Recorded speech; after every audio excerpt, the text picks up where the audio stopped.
started, everyone. Thank you so much for coming. We're very excited to be with you today and talk about non-discrimination ordinances. We've got some very experienced folks here with us today who've been doing this work in Texas and around the country. And we're going to go into some brief introductions before we start to learn a little bit more about all of you and why you're all here and what your experiences have been. So I'll kick it off. My name is Katie Belanger.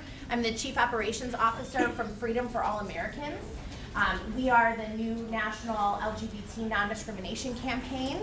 We're solely focused on winning non-discrimination protections and working to beat back religious refusals and religious exemption bills all around the country. We're very excited to be here, and I'll be telling you a little bit more about our work a little bit later in the presentation. And I'm Ian Palmquist. I'm the Director of Leadership Programs at Equality Federation. We are the national strategic partner to a network of state-based organizations around the country who are winning equality in the communities we call home. Our work is really focused on lifting up the work at the state level, which includes political work that we're going to be talking about today. I'm Brad Pritchett. I'm the Policy and Advocacy Strategist for the ACLU of Texas. We just had a big non-discrimination fight in Houston, so we're going to talk a little bit about that, and that'll be fun. And I'm Caroline Duble. I'm born and raised in Houston, Texas, and I'm a community organizer for the ACLU of Texas in Houston. And we're going to start off with a little activity. Let me get this one.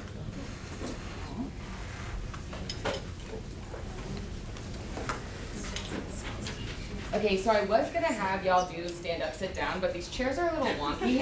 So instead, let's do raise your hand, put it back down. Does that sound good? And does everyone know how that game goes?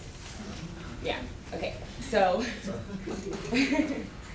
raise your hand if you live in a city with a transgender inclusive non-discrimination ordinance. Awesome, thank you. We're going to be calling on y'all to share some of your experiences with that later. And raise your hand if you've ever been discriminated against because of who you are. That's why we do the work we do. And raise your hand if you've ever volunteered or worked for a non-discrimination ordinance campaign. Awesome, got some knowledge in the room. Raise your hand if you've ever testified at your city council for any social justice issue. Very good. Raise your hand if your city does not have a non-discrimination ordinance. Okay, that's a lot of us, we're gonna get to that. And raise your hand if you don't know if your city has a non-discrimination ordinance. Okay, cool, there's an easy way to figure that out. You can come talk to us afterwards. Raise your hand if you are a registered voter. Thank you. Yay. And raise your hand if you're ineligible to vote, but you stay involved in politics anyway. Okay, cool, thank you. And raise your hand if you're really excited to learn more about NDO campaigns. All right, I'm gonna pass this back off to Katie.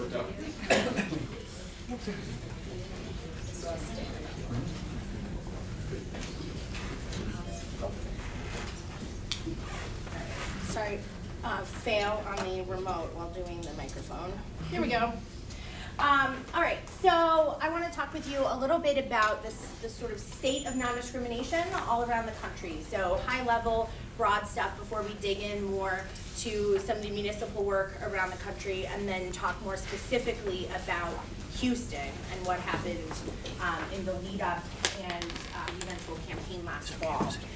So Freedom for All Americans partners with state and local organizations and national organizations all around the country to provide support, direct support, to pass non-discrimination ordinances and try to beat back bad bills, which we're seeing quite a few of these days.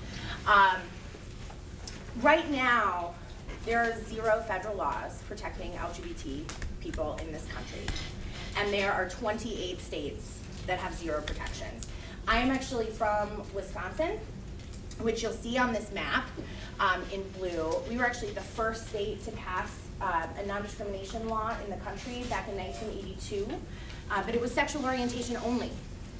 And so we actually remain the shining example of why it is that you can't split up the community and go back later for people, because it's 30+ years, and we still haven't been able to do that. And we're actually still battling defensive bills in Wisconsin too. But so this is what our country looks like right now when we talk about non-discrimination laws. So we've got these red states, which are also very likely red states politically, with no protections whatsoever.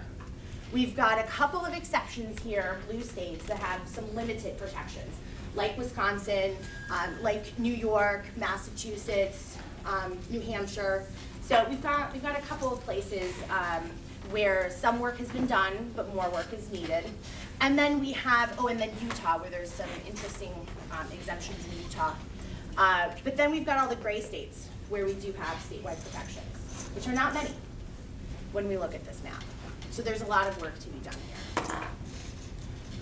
So some of the trends that we've seen across the country in 2015 and 2016 when we're talking about non-discrimination work, we're seeing really interesting and new preemptive bills. So we've seen this here in North Carolina. We've seen this a bunch of places now where state legislatures are trying to limit the ability of local municipalities to pass their own proactive non-discrimination ordinances. So the good work that is happening in places like Charlotte and all over the place, legislatures are trying to proactively stop that work. And we're also seeing lots of religious exemptions. They're called all sorts of things, from religious refusal bills, religious exemption, First Amendment Protection Acts. Those are all sorts of variations of religious refusal bills. We're also seeing a huge bathroom backlash. Who here has heard of the bathroom argument? Right? We're seeing that all over the place. And then we're also seeing more and more ballot fights, things going to the ballot. We'll talk a little bit more about that later. Obviously, Houston is a huge example of that. But we're also seeing more and more support from the business community, just this week even from sports associations. The NFL just came out in support of non-discrimination and against some bad bills in Georgia. So there's growing support and there's growing advocacy. Certainly it's not limited to businesses and sports, but those are sort of two of the new allies in this fight. And then we're also seeing a lot of testing and research that's been going on. Some of it for a very long time and some of it relatively new, because we have things like these bathroom arguments that we don't yet know exactly how to beat back. So there's a lot of work that needs to be done to make sure that we're doing this work in the most effective way. So when I look nationally, these are the five of the big trends that we're seeing across all of the campaigns, across all of the work that's being done, and things to really be paying attention to when you're thinking about non-discrimination work. So with that, I'm going to turn it over to Ian to talk about work on the local level. All right. And I will give you this.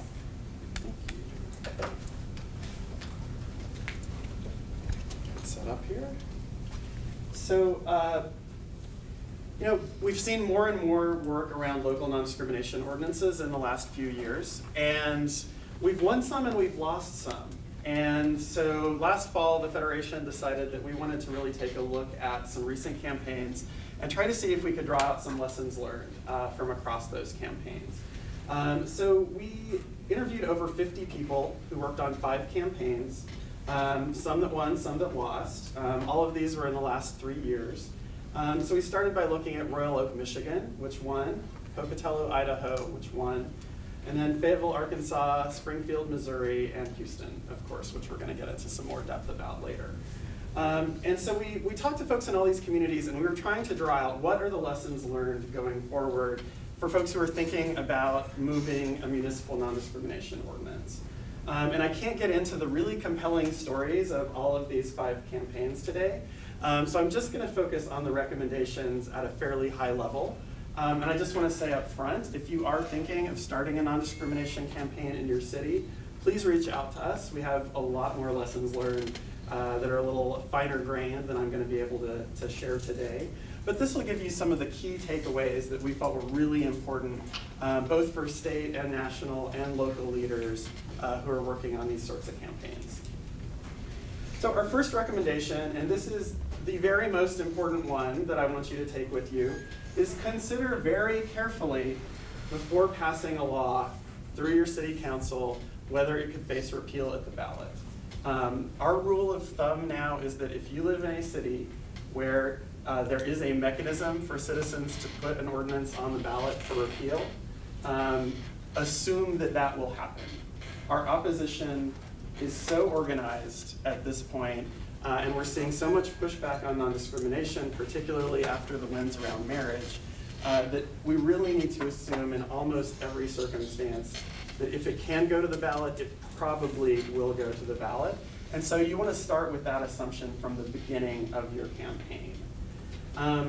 So step one is figuring out if there is a repeal mechanism, and then thinking about what it would take not just to get through council, because we've seen several places where there's been incredible organizing to get through the city council, sometimes with sort of an insider strategy that's really just sort of directly lobbying, and the public hasn't actually been brought along to support the ordinance in that process. When that happens and it goes to the ballot, it comes out of nowhere for the general public, and we give our opposition a chance to really set the agenda.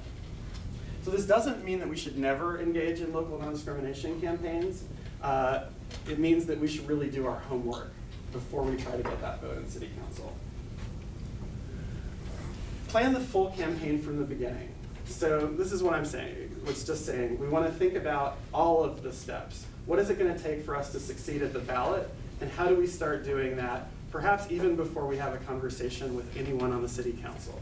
How do we build a public education campaign that builds support for the issue, where we're setting the tone and we're setting the agenda before we get to that point? We've seen a lot of campaigns that really didn't have a plan beyond that council vote. This one may sound obvious, but clearly defining the campaign structure. These campaigns have gotten more and more complex recently. I think for a long time we would often see just a committed group of local activists coming together to pass an ordinance, and then maybe some state or national help coming in if it went to the ballot. Now more and more we're seeing that these are very intense coalition efforts, which is fantastic. There's a lot more resources coming in, but it also means that there can be a lot of cooks in the kitchen. So setting really clear expectations around what the roles are for all of the players in the room, for all of the organizations there. Thinking about when all of those national people with lots of experience on campaigns come in, how are we going to keep the campaign accountable to the local community? How are we going to make sure that local leadership has a really powerful voice when folks who may have more resources are coming into our communities? And then finally, we've learned that LGBT campaigns have some unique elements, and that campaign staff that we're bringing in from outside the movement who may have worked on ballot campaigns or may have worked on candidate campaigns actually don't fully understand some of the dynamics that we're facing. So it's really important that we have experienced movement folks as well as those local folks on the campaigns.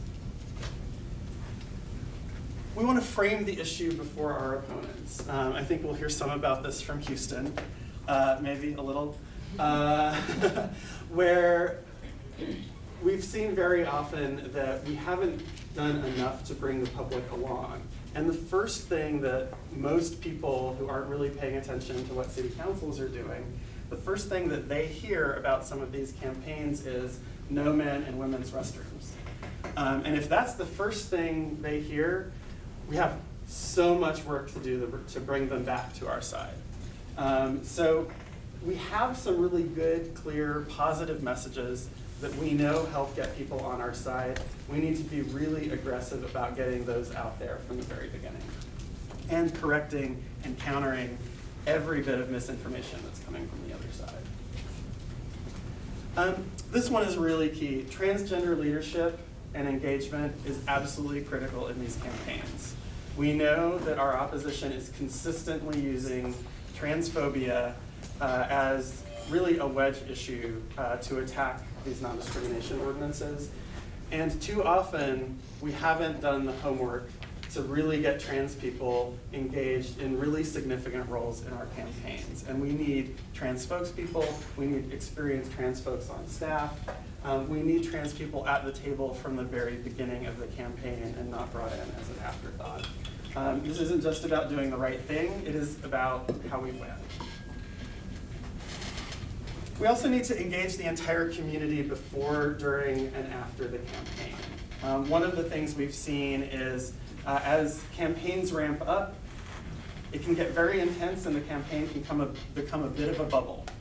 So we have to find ways to really engage our entire LGBTQ and allied community in conversations about why we're moving forward or not moving forward, what they can do in the council phase, what they can do in the ballot phase, why we're using the kinds of messages that we're using.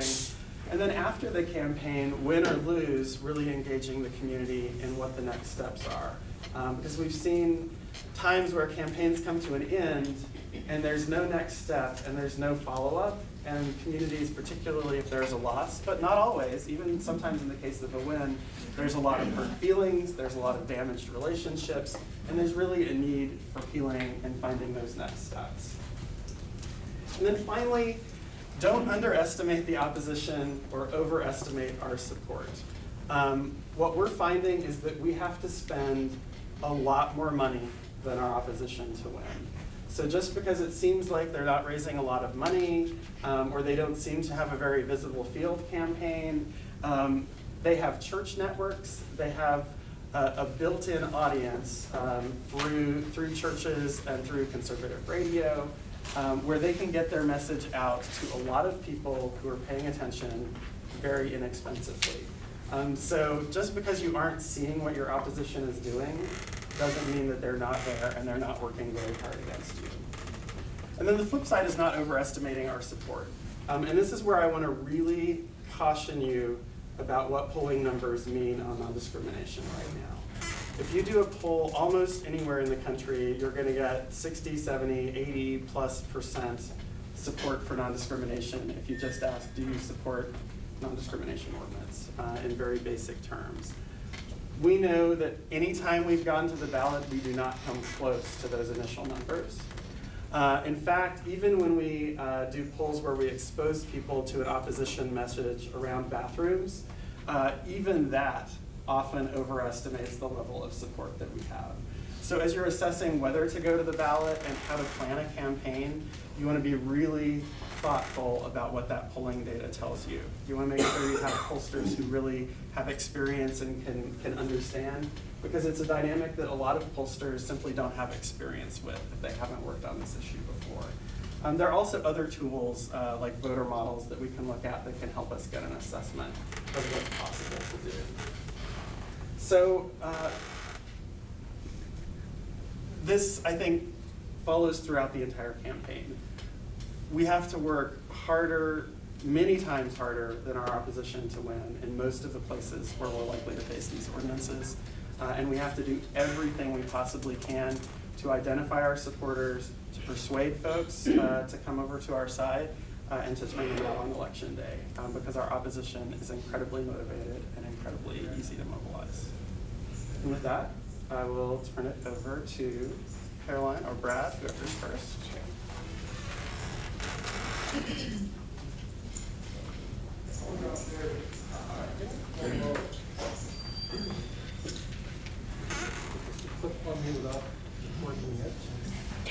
So I'm just going to give you a little bit of background on Houston before we kind of get into the really nitty-gritty stuff. So the fight that we had in Houston in 2015 wasn't our first go-around with non-discrimination in Houston. In 1985, we had a city council member who proposed and passed a non-discrimination ordinance for city employees.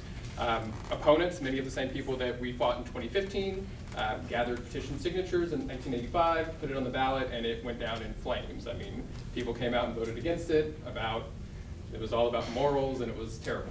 So 1985 was a pretty bad loss for our city. In 2001, our mayor toyed with the idea of offering domestic partner benefits. The same people that we fought in 2015 came back from 1985, and they preemptively put something on the ballot, preventing that from happening. They actually changed our city charter, preventing same-sex partner benefits or domestic partner benefits from being allowed. That is still actually in our city charter right now. Mayor Anise Parker circumvented it after marriage equality became the law of the land, because we weren't domestic partners anymore, we were legal spouses. And I was one of the people that benefited from having health insurance because of that move on her part. HERO started right after that 2001 fight, more than likely. There were people who talked about bringing non-discrimination protections back for about a decade. We really started talking about it in 2011 and trying to see like, where we stood with the public. We had some help from people at the Equality Federation. Our local Equality Texas in Texas helped us do some polling to figure out what it looked like in Houston. And kind of what Ian said is perfect. Everybody said, yes, we're absolutely in favor of non-discrimination. But we know that when you ask that question, support says, wide is the ocean, but as deep as a puddle. And when our opponents start tossing out these messages, it starts shallowing out, and we start losing those supporters.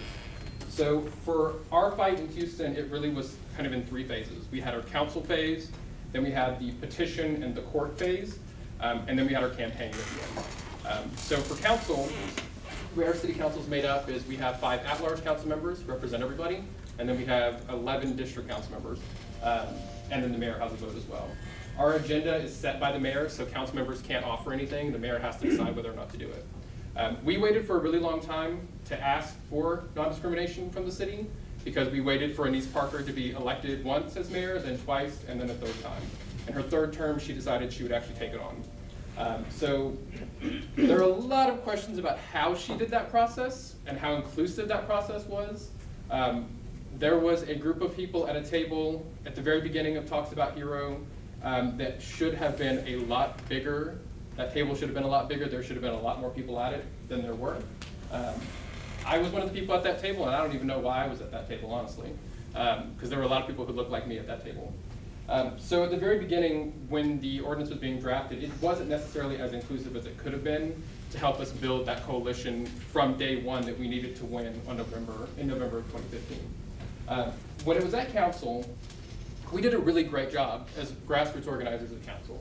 I mean, we knew the process, we outmaneuvered our opponents, we filled the room, we really kind of pushed them out. You didn't see a lot of what you saw in Charlotte the last 2 times, where horrible, horrible things were being said at the podium, because we stacked the speakers list and we waited them out and people left because the lines were so long.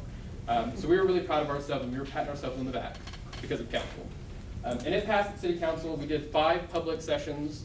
About 400 people came out and spoke in support, and about 70 actually got to speak in opposition.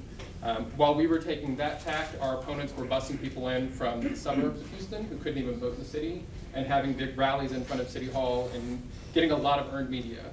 The amount of earned media that they got, if you put a dollar amount on it, I can't even imagine how much it was, but it was a lot. So we breezed through the council stuff. At the time it seemed kind of hard, but we got through it pretty easily. Immediately after it passed City Council, the opponents announced that they would be gathering petition signatures. Our city is set up so that if citizens don't like an ordinance that's passed, there's a mechanism in place. It requires them to get about 18,000 signatures within 30 days. And then that can either be placed on the ballot or the city council can repeal whatever the ordinance is. Because of that, their intention to do that, Mayor Parker never implemented the ordinance at the beginning. So the ordinance was passed and then it was immediately stalled. We waited that 30-day period. They turned in about 22,000 signatures. People were wanting something to do, so we took all of the people who came to council and we kind of converted them into petition checkers. So we ran an independent audit of all the signatures that our opponents turned in, looking for technical things we could invalidate signatures on, looking for signs of fraud, looking for people that weren't even registered to vote in the city who had signed the petition. And we were really trying to get them underneath the 17,869 threshold. If we could get it 1 under, it's a victory for us. We ended up getting it down to about 12,000. And we produced probably a 25-page report that we gave to the city and the city attorney. The city attorney, using some technical flaws in the petitions, usually you don't think about some of the technical stuff, and our opponents really didn't, was able to whittle that number down to about 5,000. So it went to court. Obviously, the city rejected the petitions. Our opponents sued. We were in a limbo space where nobody was really talking about the ordinance. Our opponents, when they got interviewed about the court case, would talk about no men and women's bathrooms, and they got a lot of earned media. There was no single LGBT or hero-led organization that was a spokesperson, because in court phase, it was the city's attorneys, who typically would say things like, well, we don't comment on pending litigation. So we had no men and women's bathroom versus no comment for the most part, nobody really pushing back against that.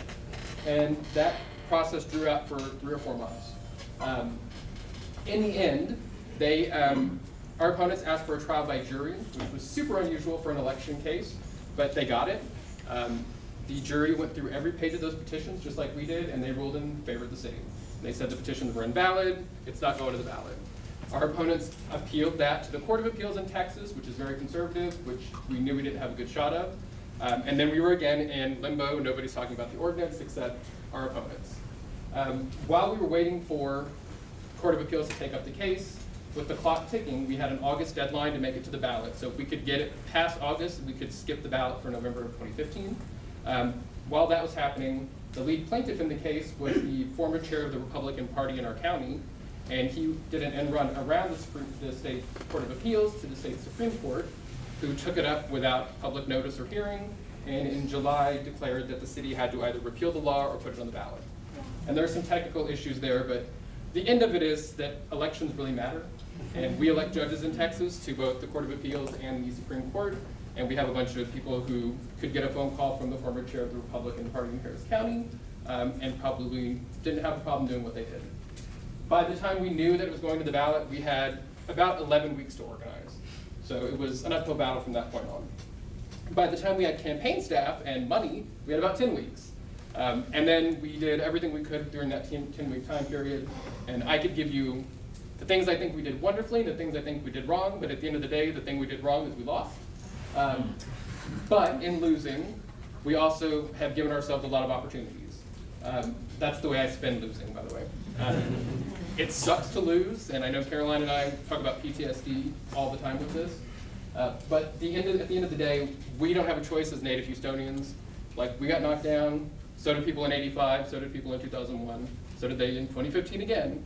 But we're working actively to figure out what went wrong, to fix it, and to move forward again, because we work on these kinds of ordinances because we know discrimination is happening in our city, care about our city, and we want to make sure that next time around we win, and we don't have to fight this battle again in another 4 years. But I'll let Caroline talk about the lessons learned a little bit. Just sort of summed up a lot of the issues that happened during that time. There was a lot working against us, but there's also stuff that could have been prevented. So we want to share some of the lessons that we learned so